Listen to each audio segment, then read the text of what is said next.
many years it's been too easy for people to come here, slip into the shadow economy and remain here illegally. Because, frankly, we've been squeamish about saying things that are clearly true. It's not just that it's not compassionate left-wing politics to rely on labour that exploits foreign workers and undercuts fair wages. Starmer's digital ID war, Britain's privacy battle.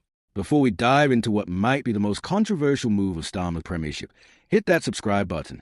Trust me, you will want to stay updated on this absolute powder keg of a story, because what's coming next will affect every single person in Britain. Right, let's get straight to it. Keir Starmer is fighting a battle that could define his entire time in Number 10, and the British public? Well, they're not having it. We're talking about digital IDs, mandatory digital IDs, and the Prime Minister is pulling out every weapon in his arsenal to make this happen before the next election. The fury is palpable, the opposition is mounting, and nearly 3 million people have already told the government exactly where they can shove their biometric surveillance scheme. Here's what's actually happening. Starmer wants these digital IDs to be mandatory for right-to-work checks. He's selling it as a silver bullet to stop small boat crossings and crack down on illegal working. Speaking from Mumbai as his trade mission wrapped up, the Prime Minister didn't mince words. He has made a commitment to stop people arriving illegally. He said, and illegal working is fueling the problem. We can't shirk it, apparently. We need to grip it. Very assertive, very determined. But here's the thing. When politicians start using phrases like we can't shirk this and grip it, you know they're preparing for a fight. And what a fight it is. Because Starmer isn't just pushing the security angle. Oh no, he's got a second line of attack. He's telling us that digital IDs will bring great benefits for ordinary people. He pointed to India, where there's supposedly great enthusiasm for these systems because they make accessing money and making payments so much easier. Convenient, isn't it? That is praising India's system whilst literally meeting with Nandan Nilekani, the pioneer of India's biometric ID scheme. Nothing suspicious about that timing whatsoever. But let's talk about the opposition, because it's coming from all sides and it's absolutely scathing. Shadow Home Secretary Chris Philp didn't hold back. He called it another Labour gimmick that won't work. Won't stop illegal immigrants.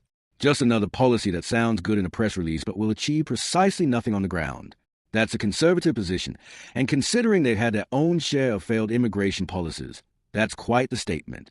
Then you've got Reform UK weighing in, and Richard Tice is pulling no punches. He's calling Starmer unfit to govern.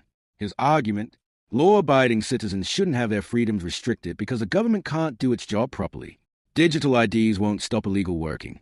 He says they'll cost millions, and they'll encroach massively on personal lives and freedoms. It's a classic civil liberties argument, and it's resonating with a lot of people. Because here's the uncomfortable truth that's got everyone worried. Once you create a digital ID system, once you build that infrastructure, once you normalize carrying government-approved biometric identification everywhere you go, that's not something you can easily roll back.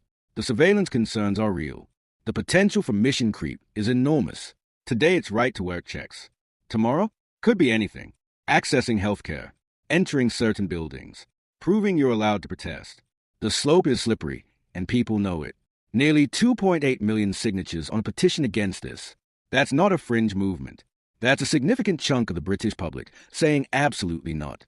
And this is where Starmer finds himself in a proper bind. He needs to deliver on immigration. It's one of Labour's biggest vulnerabilities, but the solution he's chosen is toxic to huge swaths of the electorate. The civil liberties crowd hate it. The privacy advocates hate it. Even people who want tougher immigration controls are skeptical about giving the government this much power over their daily lives. Now, Starmer's obviously hoping the trade deal with India will provide some political cover. His boasting is the most ambitious trade deal India has ever done. He's talking about India becoming the third largest economy by 2028, about Britain being perfectly placed as partners, about £1.3 billion in investments and 10,600 jobs. It's a launchpad for British leadership in tech, life sciences, renewable energy, all very impressive sounding. But here's a political calculation. If he can deliver economic wins, maybe, just maybe, people will be more willing to swallow the digital ID pill. There's an interesting backdrop to all this as well. Britain's been pushing hard for sanctions against Russia since the invasion of Ukraine. Meanwhile, Modi reportedly wished Vladimir Putin a happy 73rd birthday this week and said he's looking forward to Putin's visit to India.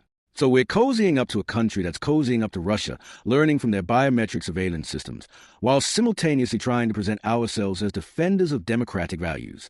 The contradictions are rather glaring, wouldn't you say? The government is clearly intent on making this partnership work. When Starmer and Modi dined together, they had traditional musicians performing versions of Ed Sheeran and Beatles songs. It's all very chummy, all very strategic, and all very calculated to make this relationship seem natural and beneficial. But back home, the political reality is stark. Starmer needs legislation to make digital IDs mandatory. That means getting it through Parliament. That means convincing his own backbenchers, some of whom are deeply uncomfortable with this kind of state power. That means weathering the storm of public opposition. And that means doing all of this before the next election, which is when he wants these work checks operational. The timeline is aggressive. The opposition is fierce. The public sentiment is hostile. And yet Starmer is pushing forward because he believes, or at least is claiming, that this is necessary to solve the illegal immigration problem. Whether you buy that argument or whether you see it as a convenient excuse to introduce mass surveillance infrastructure is rather the question of the moment, isn't it? What's becoming clear is that this isn't going away quietly. This is shaping up to be one of the defining battles of Starmer's premiership. The Prime Minister who came in promising to govern with integrity and restore trust is now asking the British public to trust him with unprecedented levels of personal data and biometric information. The irony is not lost on anyone. So where does this leave us? Starmer's dug in. The opposition is mobilized. Millions have signed petitions. And we're heading toward a political collision that will tell us a lot about what kind of country Britain wants to be. Do we accept increased surveillance and state control in exchange for promises of security and convenience? Or do we say some lines shouldn't be crossed, regardless of the supposed benefits? This story is far from over, and you're going to want to stay informed as it develops because whatever happens next will affect you directly. Subscribe to UK Connors for the latest analysis, the political battles, and the truth behind the headlines. Because whilst the government might want you distracted by trade deals and economic promises, we'll keep our eye on what really matters: your freedoms, your privacy, and your right to live without constant government surveillance. See you in the next one.